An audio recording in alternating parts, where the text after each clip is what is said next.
the company. Central role in dispensing justice. The court plays an important role in dispensing justice and maintaining the rule of law in Pahang. Jurisdictional responsibilities. The High Court handles important civil and criminal issues as the highest court in the area. The Session Courts manage a broad range of criminal and civil cases to ensure local residents have access to legal system. The magistrate courts deal with minor criminal offense and civil disputes and serving as starting point of legal conflicts resolution. Community involvement and legal education. The courts provide aids and services, also conducts promotional programs and educational events to raise public awareness of legal rights and responsibilities. The objective of the company. First, to protect justice. The court practices unbiased and fair handling of cases to ensure every matter is handled fairly based on facts and the principle of law. Second, foundation of justice. The court serving as an essential organization in protecting the rule of law in Kuantan, Pahang. Third, community services. The court engaging in activities that promote legal awareness to improve public knowledge of legal rights and responsibility. Moreover, accessibility. The court makes sure everyone, regardless of circumstance, has the chance to seek and achieve justice. Lastly, the court attempt to resolve matter quickly while maintaining high levels of cooperation and legal integrity. Vision, mission, and motto slogan of the company. Vision, a trusted judiciary drive by technological advancement by 2025. Mission, optimizing the use of technology to enhance access to justice. Motto, empowering access to justice. This represents the idea of ensuring that all individuals, regardless of their background or circumstance, have fair and equal opportunities to access legal system and obtain justice. The history of the company. The establishment and early operation. The court was established in 1915 during British colonial rule, initially operated under English law. The court officially began under the Court Ordinance 1948 on January 1st, 1949. Early structure and function. The court, originally a one-level building, hosted circuit trial with judicial officer from Kota Baharu and Kemaman. Expansion and renovation. The court, grand opening by Sultan Sir Abu Bakar Riayatuddin Al-Muazzam Shah in 1973. Renovated to become Pahang's first fully air-conditioned judicial institution. Sessions Court on the lower floor, High Court on the highest floor. The growth of local judiciary, arrival of Y.A. Datuk Wan Hamzah bin Wan Muhammad Saleh, the first local High Court judge in 1975. The expansion in 1992 to include 4 courtrooms, plus transformation of public waiting area into criminal registration and administration unit. Ways of record keeping in the company. Alphanumeric system. The court is using alphanumeric system as a method of organizing documents or records using a combination of letters and numbers.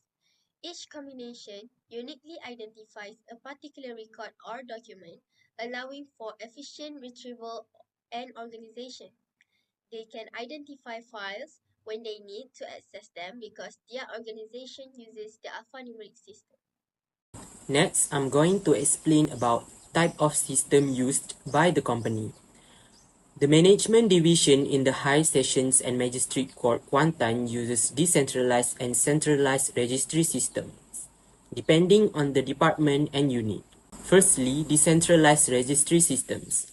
There are 4 main units under the management division in the High Sessions and Magistrate Court Kuantan, which are Administrative Unit, Financial Unit, Earning and Assets Unit, and Facilities and Infrastructure Unit.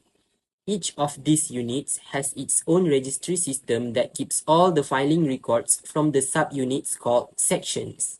Secondly, centralized registry system. There are many subunits also known as sections under the 4 main units. The filing records from the subunits are kept in one location, which is the main unit's registry systems. Therefore, Staff from other departments will access the main unit's registry system whenever to deal with the management division of High Sessions and Magistrate Court Kuantan. The Management Division of the High Sessions and Magistrate Court Kuantan has its own procedure of filing active and inactive records. Firstly, active records that are being used every day will be kept in the office of the Management Division. There are some mobile compactors in the office to ensure the files are easy to access for employees. Secondly, inactive records will be kept in a file room that is designated for inactive files. Usually, the files in the file room will be kept for about 7 years. Once the files reach the disposal time period, the chief clerk will send the inactive records to the National Archive of Malaysia, Pahang branch. Then, National Archive will decide whether the files can be disposed or not. Files that cannot be disposed will be kept in the National Archive. Examples of files that cannot be disposed are personal files, government employee retiree files, and court records that have historical value. The person in charge of records in the court management division are the chief clerk, clerk, and operation assistant. These individuals are responsible for ensuring that both active and inactive records are properly handled, stored, and maintained according to the court policies and regulatory requirements. Their collective efforts ensure that the company's records are always organized, accessible, and compliant with legal standards. Assalamualaikum and hi everyone. Today, I will present on the life cycle of records from creation to disposal. I will be exploring how records are being managed at Kuantan High Session and Magistrate. Let's get started. The first stage is creation. Here, documents such as complaints, summons, and supporting evidence are generated and submitted to the court. Additionally, documents are received via email, fax, or physical letters. Since the court hasn't fully implemented a document management styles or DBMS, many documents come from other courts like the Magistrate Court of Temerloh. The second one is distribution. Records are classified by color to ensure they are useful and accessible. There are three types of colors: files, which is green, yellow, and white. The white one is an open file which are accessible to all of the departments. Green files are confidential records stored in locked cabinets within departments. And lastly, the yellow files marked as rahsia besar and not kept in the court. The third one is use: active use, semi-active use, and inactive use. Active use includes collection of evidence and additional filings such as motions and orders.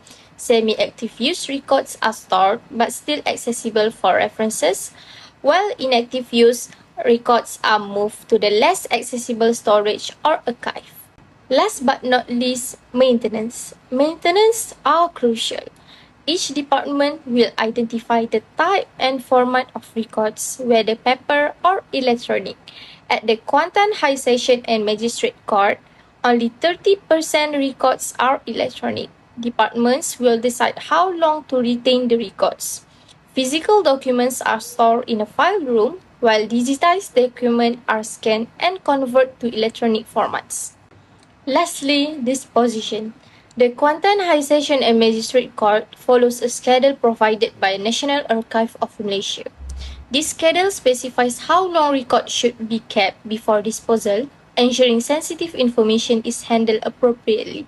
In conclusion, the life cycle of records involve creation, distribution, use, maintenance, and disposition.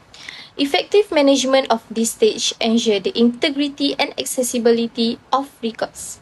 Next, I will be discuss about maintenance and disposition process in records keeping.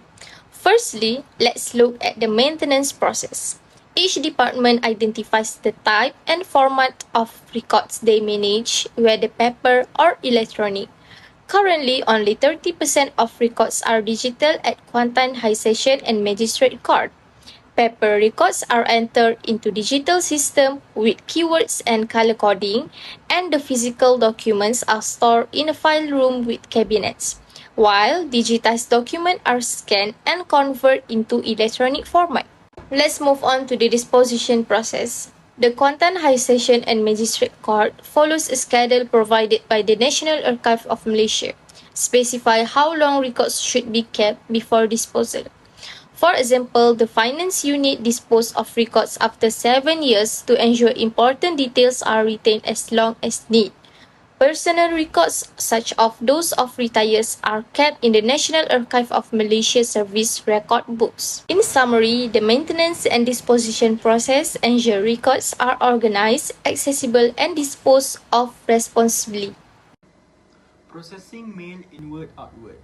Mail processing involves an integrated approach combining manual and digital methods, supported by Pos Laju Malaysia for physical delivery. Incoming mail.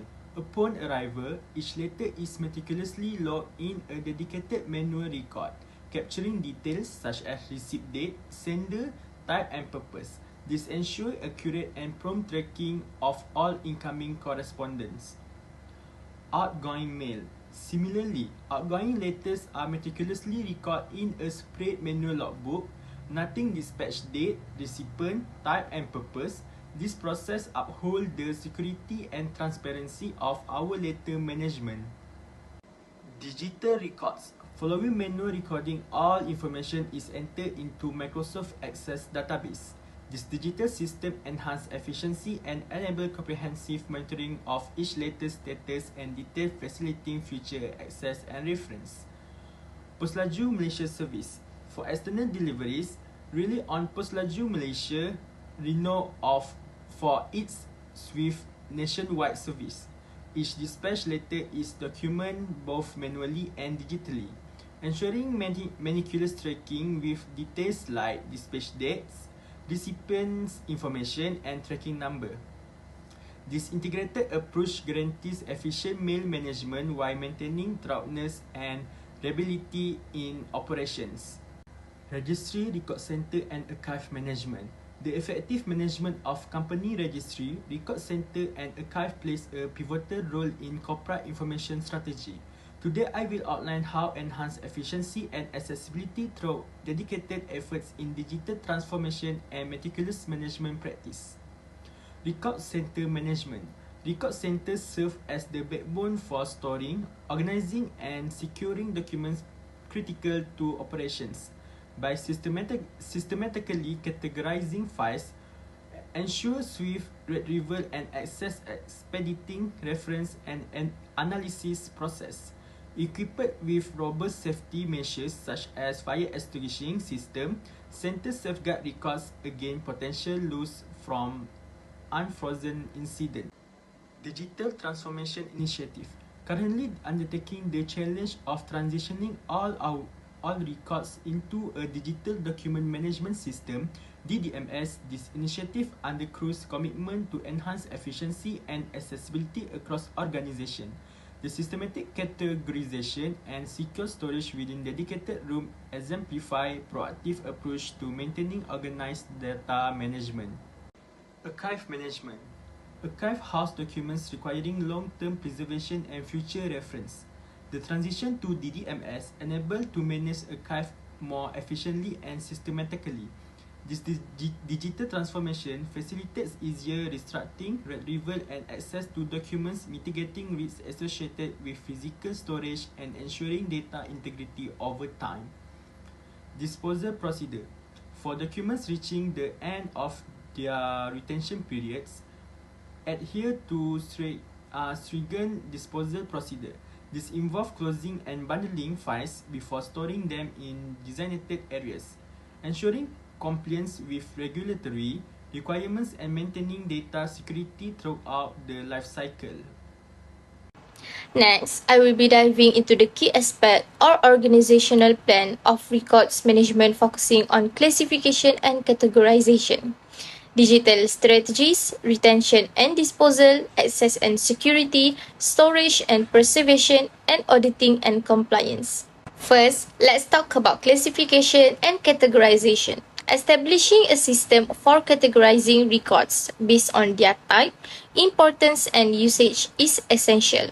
This includes creating folders, using metadata, and assigning tags to facilitate or easy retrieval. Next, we have digitalization strategies. Implementing a digitalization strategy involves moving from paper to electronic records. This allows data to be organized into a structured format, making it easier to store and retrieve information efficiently using a database management system or DBMS. Now, let's discuss retention and disposal. Setting guidelines for how long records should be kept or the retention period is based on their category and requirements. Procedure must be defined for the secure disposal or archival of records once their retention periods end. Access and security are crucial components. Implementing policies and records to manage access ensure that the only authorized personnel can view, modify, or delete records protecting sensitive information. Choosing appropriate storage methods and environmental is vital for the integrity and longevity of records. This includes deciding between physical or digital storage and ensuring environments are secure and controlled. Finally, regular audits are necessary to verify compliance with records management policies and procedures. This ensures that records are accurate, complete, and accessible as required by internal standards or external regulations. Effective records management encompasses classification, digitalization, retention, access, storage, and auditing. By focusing on these aspects, organizations can ensure their records are well managed and secure. Finally, I will provide a comment as well as a suggestion or recommendation on the overall organizational practices of the company. My first comment is that active records should be stored in a secure and climate-controlled environments to prevent damage, not left in open places such as on tables as seen in the picture. My suggestion is that each department should use more secure storage options such as file cabinets or dedicated filing rooms. Additionally, the court currently uses a sprinkler system in the case of fire, which can cause water damage to the documents and equipments. My recommendation is that the filing room should be equipped with a dry powder separation system similar to the system used in the second floor filing room with confidential records. The centralized registry system is not really systematic. Instead, we suggest the company use a single centralized system. This would streamline access to records, reduce redundancy, and ensure consistent record-keeping practice across all departments. Implementing a unified electronic records management system (ERMS) can help in achieving this integration. In conclusion, the court's commitment to efficient information governance is evident through its well-organized filing rooms and structured record supervision procedure. Transitioning to the Digital Document Management System (DDMS) marked a significant advancement in leveraging modern technology for system record management. This move enhances accessibility to information, expedites decision-making process, and improves service delivery. Additionally, it reduces costs associated with physical storage, enhances compliance with information management regulations, and reinforce public trust. Overall, the transition to DDMS represents a pivotal step towards enhancing efficiency, effectiveness, and service quality within the judicial system.